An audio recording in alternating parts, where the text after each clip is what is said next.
Eh bien, bonjour et bienvenue dans une nouvelle vidéo de l'Académie du Web Design. Aujourd'hui, nous allons découvrir une évolution de l'extension DeepActor Pro.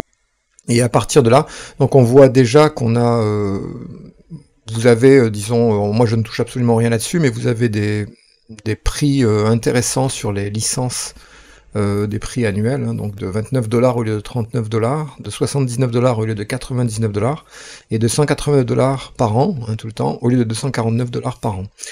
Alors, on va donc tester les deux fonctionnalités. La première fonctionnalité que nous allons voir, c'est la fonctionnalité d'AI.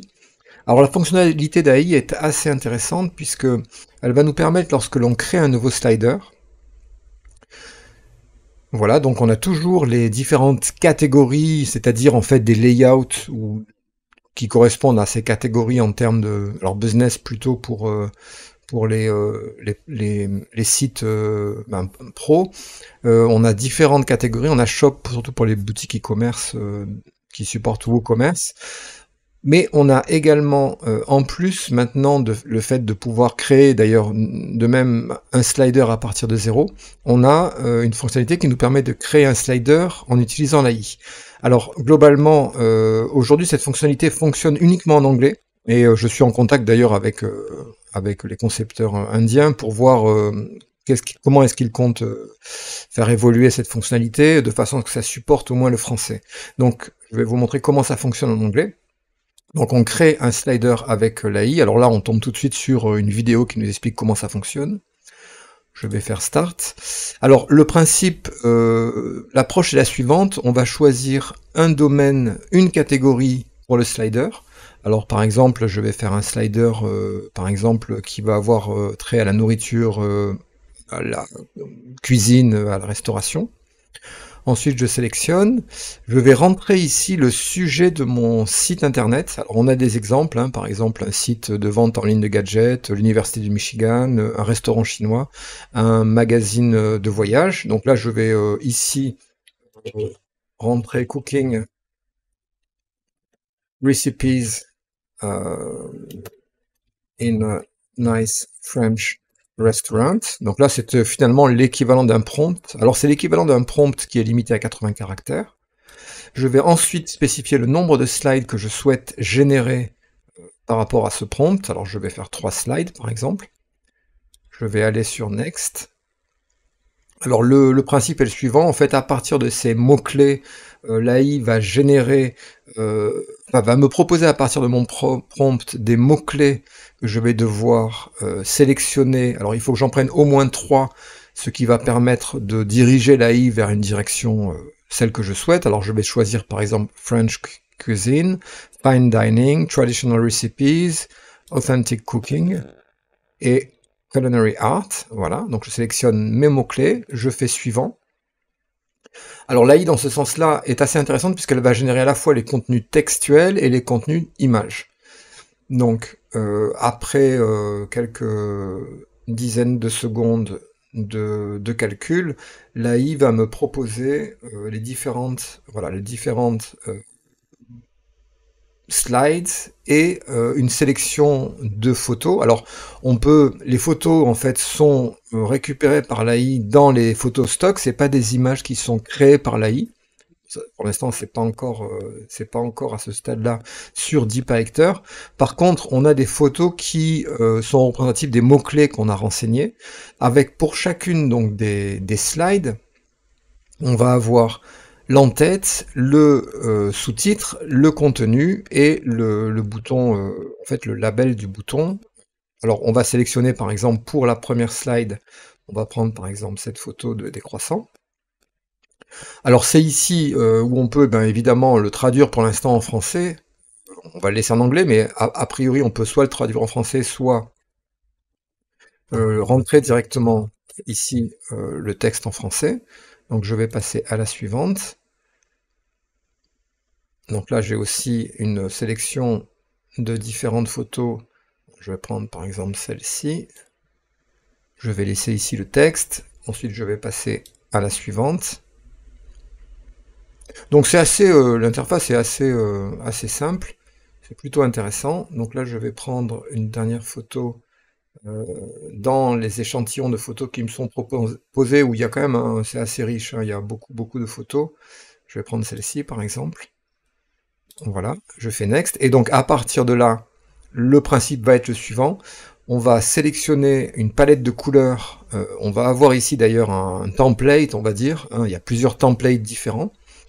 On va sélectionner à partir de ce template-là des palettes de couleurs. Alors lorsque les premières couleurs sont foncées, c'est sur des fonds dark, hein, dark colors, ou alors des fonds clairs si la première est en clair.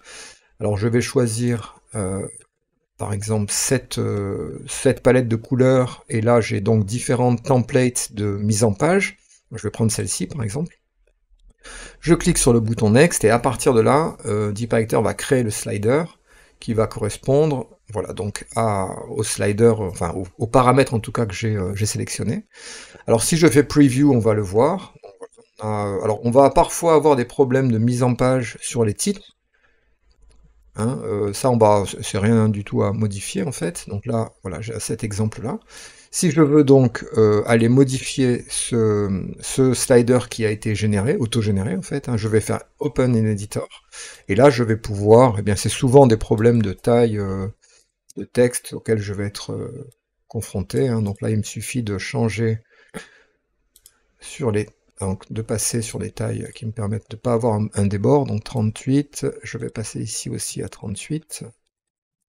Voilà, toujours, alors avec une interface assez simple, c'est un petit peu ce qui fait la puissance de ce slider, hein. C'est la simplicité de son interface. Voilà. Alors, on a évidemment des sliders qui sont responsifs, hein, donc qui fonctionnent très bien dans les trois modes, et donc je n'ai plus qu'à faire publier. Voilà, publier. Alors j'ai plusieurs possibilités pour venir. Alors je peux évidemment à tout moment modifier les textes et les contenus avec des contenus qui proviendraient directement de la banque d'images ou de la banque de vidéos, hein, de la même manière. Mais ce qui est intéressant, c'est qu'on a à la fois le shortcode qui va nous permettre de l'insérer dans, par exemple, une mise en page sous Elementor Pro. Mais on a également le code PHP qui va nous permettre d'appeler le slider à partir d'un code PHP si on intègre ça dans un développement sous WordPress. Donc ça c'est plutôt bien vu, et le fait d'avoir ces deux possibilités, en tout cas c'est assez simple d'utilisation à partir de cette interface-là. Donc ça c'est la première fonctionnalité AI que je souhaitais vous montrer dans cette nouvelle version de DeepActor Pro.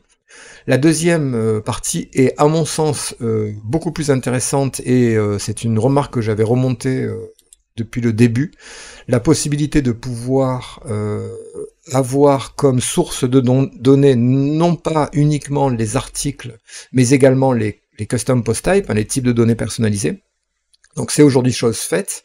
Donc là, pour cet exemple, j'ai sous ACF donc créer un type de données qui s'appelle disque.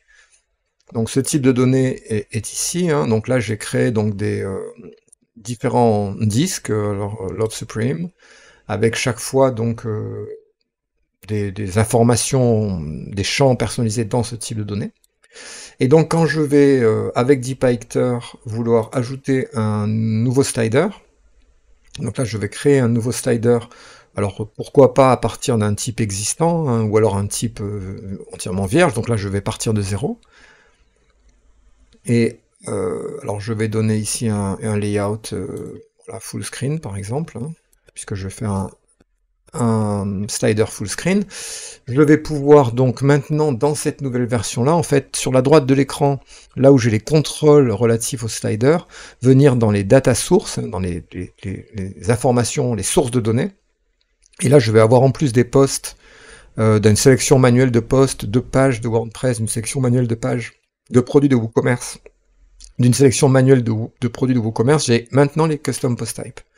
Alors on voit que dans la future version, on aura également la possibilité d'entrer des données qui proviendront de Facebook et d'Instagram. Voilà, c'est quelque chose qui va, à mon avis, être amélioré au fur et à mesure.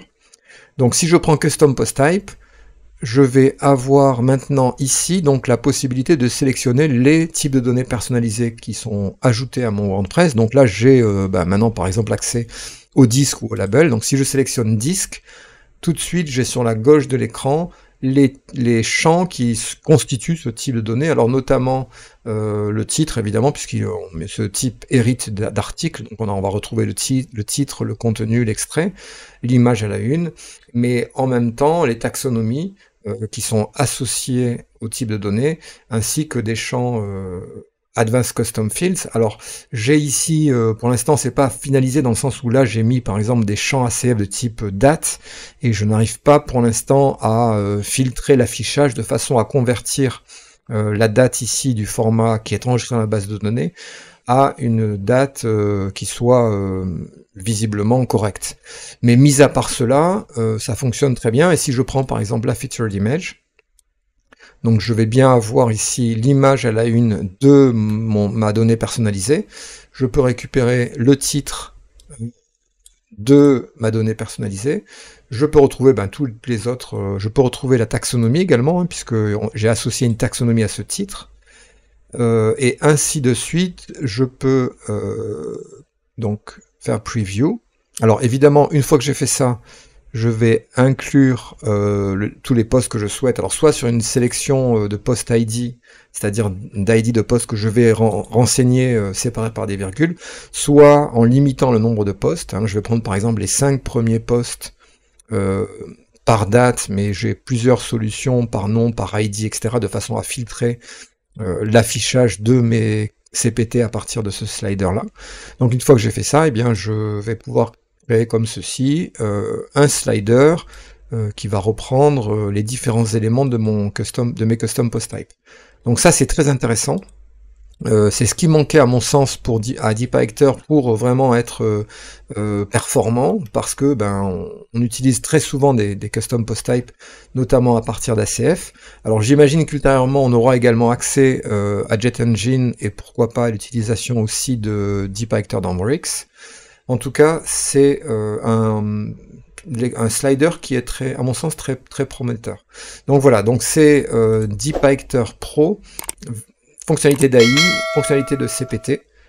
Si vous avez des questions, c'est dans les commentaires. N'hésitez pas à vous abonner à ma chaîne et je vous dis à bientôt pour une nouvelle vidéo de l'Académie du Web Design.